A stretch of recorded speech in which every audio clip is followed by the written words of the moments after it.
Hello बच्चों, कैसे हो? पढ़ रहे हो? वेक्टर समझ में आ रहा है? काम कर रहे हैं? हम लोग पढ़ रहे थे रिजोल्यूशन ऑफ वेक्टर्स।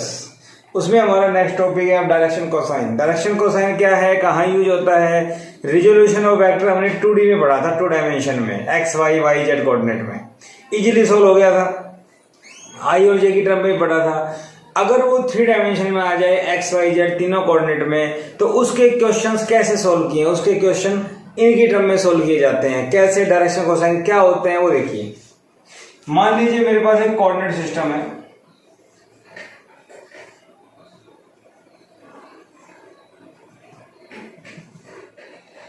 मान लेते हैं ये एक्स, ये वाई और ये जेड। ये कोऑर्डिनेट सिस्टम हो गया। और इस कोऑर्डिनेट सिस्टम में, इस प्लेन में मैंने एक वेक्टर मान लिया, कोई भी वेक्टर ए। स्पेस में मैंने कोई भी एक वेक्टर मान लिया ए। इस वेक्टर का एक्स एक्सिस के साथ एंगल क्या मान लेते हैं? अल्फा। इस वेक्टर का वाई एक्सिस के साथ एंगल क्या मान लेते हैं? बीटा। और इसी वेक्टर का जेड एक्सिस के साथ क्या एंगल मान लेते हैं? गामा। तो इसका मतलब मैंने कोऑर्डिनेट सिस्टम लिया एक्स वाई जेड, और इसमें मैंने एक वेक्टर मान लिया ए। इस वेक्टर ने एक्स एक्सिस के साथ क्या एंगल बनाया? अल्फा। वाई के साथ क्या बनाया? बीटा। और जेड के साथ क्या बनाया? गामा। तो इस वेक्टर ने तीनों के साथ एंगल बनाया। अब ये एंगल 3D में है और हम इसको प्लेन बनाए। चलो इसको समझने की कोशिश करते हैं कि ये कैसे हो रहा है। सपोज कीजिए मेरे पास ये कोऑर्डिनेट सिस्टम है इस टाइप से। हम ऐसे मान लेते हैं।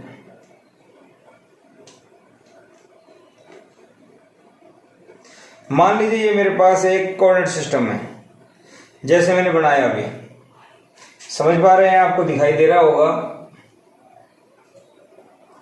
इस टाइप से मान लेता हूं मैं इसको। मान लीजिए इसके अकॉर्डिंग ये एक्स एक्सिस, ये जेड एक्सिस, और ये जो ऐसे दिखाई दे रही है ये Y axis. X Z Y. और ये जो वेक्टर है, इस वेक्टर को मैं कहीं भी मान लेता हूं। एक्स वाई में है ना, तो मैं इसको यूं मान लेता हूं ऐसे। तो ये वेक्टर मैंने मान लिया, ये वेक्टर ए है, ए। तो इस वेक्टर का एक्स के साथ एंगल ये वाला, समझ रहे हो? ये वेक्टर, ये एंगल, तो दिस एंगल इज अल्फा। ये जो एंगल बनेगा यहां, जो मैं मोड़ रहा हूं पेन को, अल्फा। और इसका यहां जो बनेगा वो, इसमें यहां ये वेक्टर ए, तो ये एंगल अल्फा, ये एंगल वाई के साथ बीटा, और ये जो जेड के साथ बनेगा दैट इज गामा। समझ पा रहे हैं? एक्स वाई जेड, तो ये एंगल अल्फा, ये बीटा और ये गामा। तो तीनों के साथ एंगल बन पा रहे हैं। समझ रहे हैं आप? 3D में अच्छे से समझ में आता है, 2D में एक फील नहीं आती हो क्या रहा है, कैसे हो रहा है। तो वो चीज आपको यहाँ समझ में आ जाती है। तो एक्स वाई प्लेन इस टाइप से लिया हमने। एक्चुअली ये जो वेक्टर ए है ये एक्स वाई प्लेन में नहीं है। आप देखा ना अभी, ये एक्स वाई जेड तीनों में कहीं आता है। अगर एक्स में होता, एक्स वाई में होता, तो जेड के अलग कोई कंपोनेंट ही नहीं आता। तो एक्चुअली ये यहाँ नहीं है, थोड़ा सा बाहर की तरफ होता है। ठीक है भाई, ये समझ में आया।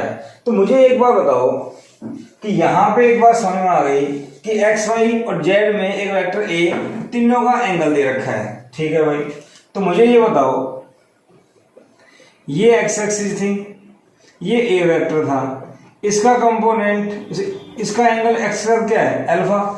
तो इसका कंपोनेंट क्या आएगा यहाँ पे? एक्स। भाई तो आपको पता है ना, एक परपेंडिकुलर डाल दें, एंगल जहां होता है वो बेस, तो बेस, और ये हाइपो। दूसरा ए वेक्टर है, इसका कंपोनेंट अलोंग एक्स एक्सिस क्या कहलाएगा? ए एक्स। तो अगर यहां से निकालें ए एक्स डिवाइड बाई ए, क्या आएगा? Cos alpha. तो ए एक्स क्या आ गया? ए कोस अल्फा। तो दोनों बातें लिख सकते हैं यहां से, ये भी और ये भी। इसी टाइप से ये मान लीजिए वाई एक्सिस है, और वैसे ये वेक्टर क्या है? ए। समझ पा रहे हैं मेरी बात? तो वाई एक्सिस के साथ क्या एंगल बना रहा है? ये बीटा। तो ए क्या आएगा यहाँ पे? ये वाई है तो वाई, ए कोस बीटा। ए वाई क्या आ गया? ए कोस बीटा। तो कोस बीटा क्या आ जाएगा यहां से? ए वाई वाई। ए। ठीक है भाई, इसी टाइप से मान लो ये जेड एक्सिस है और ये अपना वेक्टर ए था जो जेड के साथ क्या एंगल बना रहा है, गामा। तो उसी टाइप से ए का कंपोनेंट क्या होगा यहाँ पे, ए जेड, और ए जेड क्या होगा, ए कोस गामा, और कोस गामा अगर यहां से निकालता हूं तो क्या होगा, ए जेड बाई ए। तो भाई मेरे पास सभी का X component, Y component, Z component, कहने का मतलब जहां पे एंगल है वो वाला कंपोनेंट आया। तो मेरे पास ए एक्स की वैल्यू आ गई, ए वाई की वैल्यू आ गई, ए जेड की वैल्यू आ गई। मतलब ये है कि ये जो वेक्टर ए है ये एक्स एक्सिस के साथ क्या कंपोनेंट बना रहा है, मुझे मिल गया ए कोस अल्फा। ये वाई के साथ क्या बना रहा है, ए कोस बीटा। ये जेड के साथ क्या बना रहा है, ए कोस गामा। ये तीनों चीज मुझे यहाँ पे मिल जाती है, तीनों ही कंपोनेंट मेरे पास आ जाते हैं। ठीक है भाई, और यहाँ पे जो ये कोस अल्फा, कोस बीटा और कोस गामा है ना, क्या आया था, a x by a y by a z by a. इन्हीं को क्या बोलते हैं, direction cosines. Cos alpha, cos beta, cos gamma, इन्हीं को क्या बोलते हैं, डायरेक्शन कोसाइन। ठीक है भाई, तो मुझे समझ में आया डायरेक्शन कोसाइन क्या होते हैं। अगर एक vector X Y Z plane में है तो तीनों साइड के साथ वो जो एंगल बनाता है उन साइड के साथ एक्स के साथ, वाई के साथ और जेड के साथ एक एक कंपोनेंट आ जाएगा कोस के टर्म में। और वो जो कोस की वैल्यू है, कोस alpha, cos beta, cos gamma, उन्हीं को क्या बोलते हैं, डायरेक्शन कोसाइंस। उन्हीं को क्या बोलते हैं, डायरेक्शन कोसाइन। ये बात समझ में आ गई। ठीक है भाई, इतनी बात मुझे समझ में आ जाती है। थोड़ा और आगे बढ़ते हैं इसमें। मुझे ये बताओ कि यहां पे जो ए वेक्टर है, इस वेक्टर का एक्स कंपोनेंट भी है, वाई भी है और जेड भी है। तो अगर एक वेक्टर का तीन डायरेक्शन में कंपोनेंट है तो हमने पीछे पढ़ा था कि उसको यूनिट वेक्टर की टर्म में लिख सकते हैं। तो इस ए वेक्टर को क्या लिख सकते हैं, एक्स डायरेक्शन में मान लो एक्स कंपोनेंट है, या क्या माना हमने, ए x i cap, a y j cap और ए जेड के कैप। तो इसको ऐसे लिखा जा सकता है, ये जो ए वेक्टर है इसके ए एक्स, ए वाई, ए जेड जो कंपोनेंट आए इनको ऐसे लिख सकते हैं। यस, क्यों, ए एक्स जो कंपोनेंट है वो एक्स एक्सिस के लॉन्ग है तो ए एक्स आई कैप, ये वाई के लॉन्ग ए वाई जे कैप, वो जेड के लॉन्ग ए जेड के कैप। और अगर इसको मैग्नीट्यूड में लिखे, मींस मॉडुलस लें, तो मॉडुलस आपको पता है आई जे के कोएफिशिएंट का स्क्वायर। ठीक है भाई, ये बात भी समझ में आ गई। ए वेक्टर का मॉडुलस क्या होगा, ए एक्स का स्क्वायर, ए वाई का स्क्वायर, ए जेड का स्क्वायर। ये सारी बातें मुझे समझ में आ जाती हैं। ठीक है भाई, इतनी बात आने के बाद अब क्या करें, डायरेक्शन कोसाइंस मेरे पास आ गई, इतनी बात समझ में आ गई। इसके बाद तीनों की स्केलिंग कर देते हैं। इक्वेशन नंबर 1 2 3 मान लेते हैं। तो कोस square alpha plus cos square beta plus cos square gamma कर देते हैं। क्या आएगा भाई, ए एक्स का square by A square plus में ए वाई का square by A square plus में ए जेड का स्क्वायर बाई ए स्क्वायर। ये भी बात समझ में आ गई। ए एक्स का स्क्वायर, ए वाई का स्क्वायर, ए जेड का square divide by A square. तो मुझे अभी भी दिखाई दिया था कि ए क्या है, स्क्वायर रूट ऑफ दिस। और अगर मैं इसका स्क्वायर कर दूंगा तो स्क्वायर करने से रूट हट जाएगा, और स्क्वायर करते हैं क्या आएगा, ए एक्स का स्क्वायर प्लस ए वाई का स्क्वायर प्लस ए जेड का स्क्वायर। वही तो है ये, इसका मतलब ये ए स्क्वायर है डिवाइड बाई ए स्क्वायर है। क्या आ गया, 1। तो मेरे पास आया cos square alpha plus cos square beta plus cos square gamma equal to 1। तो डायरेक्शन कोसाइंस के स्क्वायर का सम इक्वल टू क्या आ रहा है, 1। पेपर में आ जाता है भाई, ये प्रूव करो, क्या में इसकी वैल्यू क्या होगी, 1। ठीक है भाई, कर सकते हैं हम लोग, इसका यूज करते हैं। और देखो अगर हम इसको थोड़ा सा ये मॉडिफाई कर रहे हैं, हमारे पास कई बार वैल्यू आ जाती है साइन की टर्म में। तो कोस स्क्वायर अल्फा क्या होता है, 1 माइनस साइन स्क्वायर अल्फा लिख सकता हूं, 1 माइनस साइन स्क्वायर बीटा लिख सकता हूं, 1 माइनस साइन स्क्वायर गामा ये भी लिख सकता हूं, इक्वल टू क्या आ गया, 1। ठीक है भाई, एक 1 से एक 1 cancel, sign square alpha minus का है तो एक काम करो 1 प्लस 1 2 इधर ले आओ, साइन स्क्वायर अल्फा उधर जाके प्लस का, साइन स्क्वायर बीटा उधर जाके प्लस का, साइन स्क्वायर गामा उधर जाके प्लस का, तो मेरे पास sine square alpha plus sine square beta plus sine square gamma equal to 2 आ गया। कॉस की टर्म में आए तो 1 होता है, साइन की टर्म में आए तो 2 होता है। भाई ये बात मुझे समझ में आ गई। तो इस टाइप से ये डायरेक्शन कोसाइन है, इनकी वैल्यू आपको पता होनी चाहिए और ये फॉर्मूले याद होने चाहिए। डायरेक्शन कोसाइन क्या होता है? Cos alpha cos beta cos gamma x y है उस वेक्टर का, जो भी एक गिवन वेक्टर है, x component divide by vector का magnitude, y component divide by y का magnitude, z component divide by z का मैग्नीट्यूड, ये एंगल होते हैं और ये फॉर्मूले होते हैं, कोई खास बात नहीं है। अब क्वेश्चन ये आता है कि भाई 3D के क्वेश्चन कैसे आएंगे, भाई कैसे पता लगेगा, कैसे आइडेंटिफाई करें कि ये ऐसे होगा, तो वो देखो।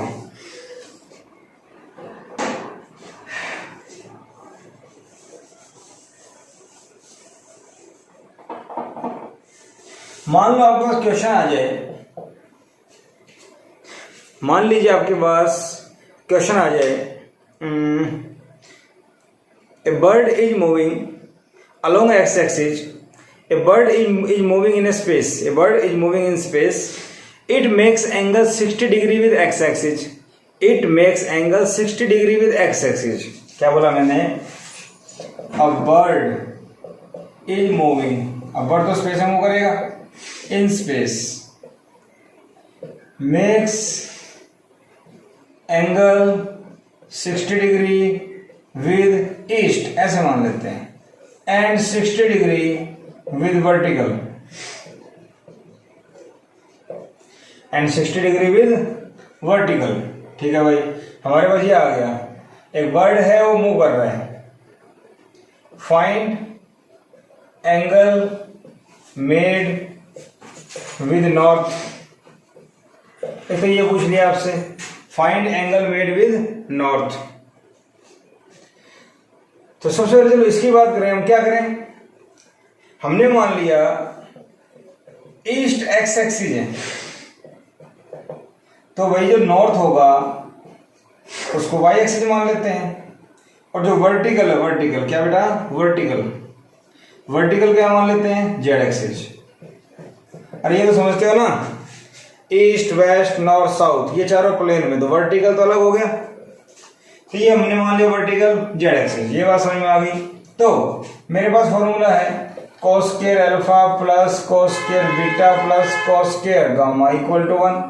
तो एक्स एक्सिस के लिए अल्फा होता है, तो क्या एंगल दे रखा है 60, प्लस वाई एक्सिस, वाई के लिए नहीं दे रखा कॉस स्क्वायर बीटा, और वर्टिकल के लिए क्या दे रखा है जेड के लिए 60 कॉस स्क्वायर 60। तो भाई मुझे ये बताओ cos 60 कितना होता है, 1/2, 1/2 cos square 1/4 cos square beta, फिर 1/4 1 आ गया। ये देखा जाए तो cos square beta 1/4 plus 1/4 1/2 1, cos square beta कितना आ गया 1 माइनस 1/2 1/2, cos बीटा क्या हो जाएगा 1/√2, और भाई 1/√2 कौन से एंगल में होता है, cos 45 π/4। तो यहां से बीटा कितना आ गया 45 डिग्री, यहां से बीटा क्या आ गया 45 डिग्री।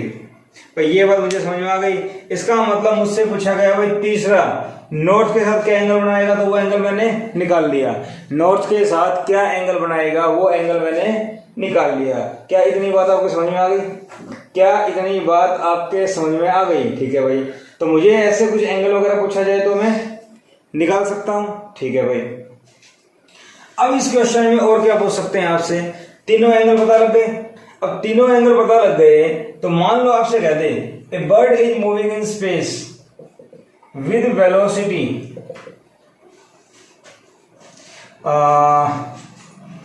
20 metre per second. मान लो आपसे पूछे कि एक बर्ड है वो स्पेस में मूव कर रहा है और उसकी वेलोसिटी क्या है 20 metre per second. 20 metre per second उसकी वेलोसिटी दे दी, और find angle made, also find velocity vector in terms of unit vector. थोड़ा और चेंज कर दिया। अभी तो एंगल पूछा था, एंगल में निकाल दिया। अब कह रहे हैं कि इस बर्ड की वेलोसिटी दे रखी है, इस वेलोसिटी को यूनिट वेक्टर की टर्म में चेंज करो। तो यूनिट वेक्टर की टर्म का मतलब along X axis, along Y axis, along Z axis. तो बेटा हम लोगों को पता है कि ए एक्स क्या होता है, ए कोस अल्फा। तो ए कितना है 20 कोस अल्फा।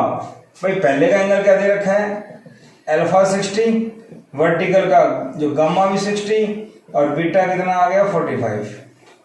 तो 20 cos 60, cos 60 क्या होता है 1/2, कितना आ गया 10 मीटर पर सेकंड। ए वाई की बात करूं तो ए वाई क्या होता है ए cos बीटा, ए कितना है 20 cos बीटा कितना होता है cos 45, cos 45 1/√2। तो 20 1/√2, इसको क्या ले सकते हैं 10√2। समझ पा रहे हैं आप 10√2 कैसे, इसको √2 से डिवाइड, √2 से मल्टीप्लाई, ये आ जाएगा। ए जेड की बात कर रहे हैं तो ए cos गामा, ए कितना है 20 और cos 60, cos 60 1/2, फिर 10 आ जाएगा। तो मेरे पास ए वेक्टर क्या आ गया, ए वेक्टर होता है ए x i cap, a y j cap, a z k cap. तो ए एक्स कितना है भाई 10 आई कैप, ये कितना आया 10√2 जे कैप, ये कितना आया 10 के कैप। तो इसको मैं ऐसे लिख सकता हूं। तो मेरे पास जो कोस का फॉर्मूला आया था मैंने उसको यूज कर लिया तीसरा एंगल निकालने के लिए, और अगर इसको यूनिट वेक्टर की टर्म में लिखना है वो भी कर सकता हूं। मतलब एक बर्ड, एक एरोप्लेन, कुछ भी मान लो फ्लाई कर रहा है तो वो 3D में कर रहा है, उसकी वेलोसिटी, उसका मैग्नीट्यूड दे रखा है, तो उसको आई जे के की टर्म में मैं निकाल सकता हूं अगर मुझे तीनों एंगल पता हो तो। काफी इंपॉर्टेंट क्वेश्चन है, हर बुक में मिल जाता है ये, मतलब इस टाइप के क्वेश्चन पूछे भी जाते हैं। ठीक है भाई, समझ में आ गया। फिर देख लो एक बार, एक बर्ड है स्पेस में मूव कर रहा है, स्पीड क्या है 20, ईस्ट के साथ एंगल 60 का है, वर्टिकल के साथ एंगल उसका दे रखा है 60 का, और नॉर्थ के साथ एंगल निकालना है। तीसरा वो कह रहा है उसको यूनिट वेक्टर की टर्म में कन्वर्ट करो। तो सबसे पहले दो एंगल दे रखे हैं, ये फॉर्मूला यूज करूंगा। ये फॉर्मूला क्यों यूज करूंगा, क्योंकि मुझे एक प्लेन नहीं दे रखा, मुझे एक स्पेस दे रखा है, एक्स भी है, वाई भी है और जेड भी है। क्योंकि ईस्ट नॉर्थ एक प्लेन हो गया, वर्टिकल तो थर्ड डायमेंशन हो गया। तो ये लगा दिया, यहां से बीटा आ गया मेरे पास, कितना आया 45 डिग्री। फिर मुझे पता है ए एक्स क्या होता है, ए cos अल्फा, फॉर्मूला याद करने पड़ेंगे, सॉल्व ए वाई ए जेड। अब आपको पता है ए वेक्टर को ऐसे लिख सकते हैं, मैंने बताया था, वैल्यू पुट करो आंसर आ जाएगा। ठीक है भाई, सॉल्व कर लेंगे। मान लीजिए ऐसा एक क्वेश्चन आ जाए कि हमारे पास एक वेक्टर है ए, हमारे पास एक वेक्टर है ए, और वो vector X Y Z X के साथ इक्वल एंगल बनाता है। क्या क्वेश्चन आ जाए, a vector A makes equal angles with coordinate axis,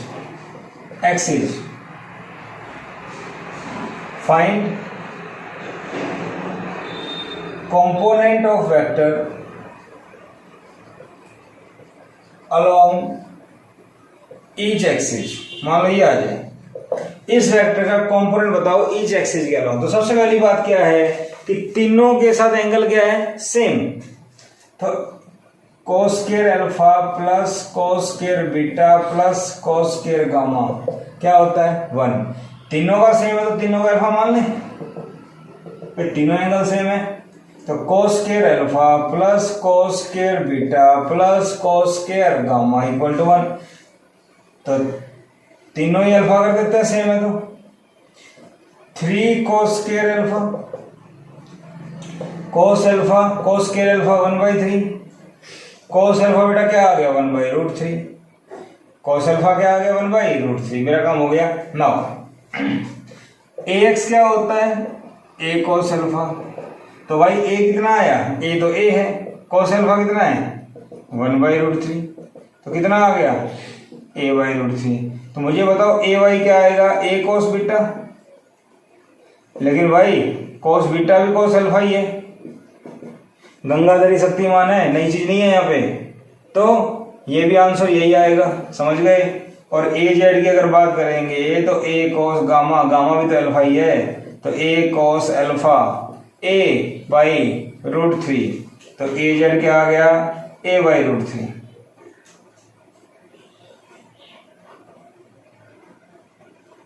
समझ गए। तो इसको अगर लिखते हैं तो क्या आ जाएगा, a vector equal to a x i cap a y j cap a z k cap. तो ए एक्स क्या है, a y root 3, a y root 3, a z a y root 3, ये जे कैप और ये के कैप। तो मेरे ख्याल से आप लोगों को बात समझ में आ गई होगी कि स्पेस में कोई वेक्टर आ जाए, उसमें कोई थर्ड एंगल पूछे या उसको कोऑर्डिनेट एक्सिस के अलॉन्ग उसका कंपोनेंट पूछ लें तो हम लोग कैसे सोल्व करेंगे डायरेक्शन कोसाइन का यूज करके, आपको समझ में आ गया होगा। कुछ नहीं करना, बेसिक से 2 फॉर्मूले यूज करने हैं, एक कॉस का और एक कंपोनेंट्स का। ठीक है, प्रैक्टिस कीजिएगा इसकी। Thank you.